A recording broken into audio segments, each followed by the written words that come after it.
महादेव का तो इतना बुरा हाल हुआ है कि हम लोग उसको देखकर, हम उसको देख रहे हैं तो हमको ममता का याद आ रहा है, क्योंकि ममता इस दुनिया में नहीं है।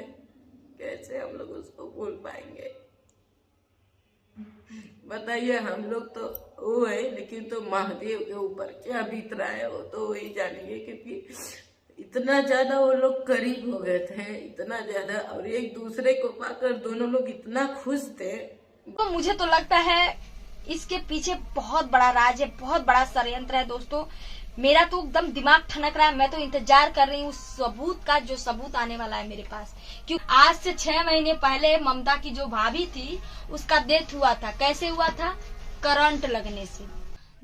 दोस्तों, मालती चौहान के आप वीडियो थोड़ा मैं क्लिप दिखाई, आप सुनते रहना उनका वीडियो ध्यान से क्या बोल रही है। ये क्लिप मैं दिखाई गोरखपुरिया भौजी के, जो 10 मिनट पहले वीडियो डाली है।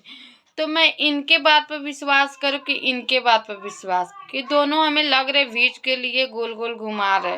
हमें लग रहे दोनों के आपस में तो बनती नहीं, तो लग रहे हमें व्यूज के लिए वो दोनों आपस में लड़ाई कर रहे हैं। तो गाइस, हमें तो लग रहा है कि ये लोग व्यूज के पीछे पागल हो चुके हैं और दूसरों को भी पागल कर रहे हैं।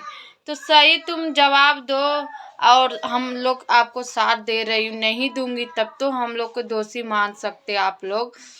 तो गाइस, हमें तो लग रहा है कि सब जिंदा जला दिए हैं ममता चौहान को, क्योंकि 2-3 दिन के तबीयत खराब होते हुए नहीं हुआ और उसकी मौत हो गई, और डॉक्टर घोषित भी नहीं किए कि उसकी मौत हो गई है।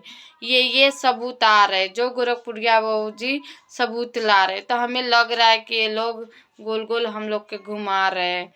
तो जिंदा ही जलाए समझो। उनका गांव के प्रधान भी लगे रहे मिले झूले भगत है।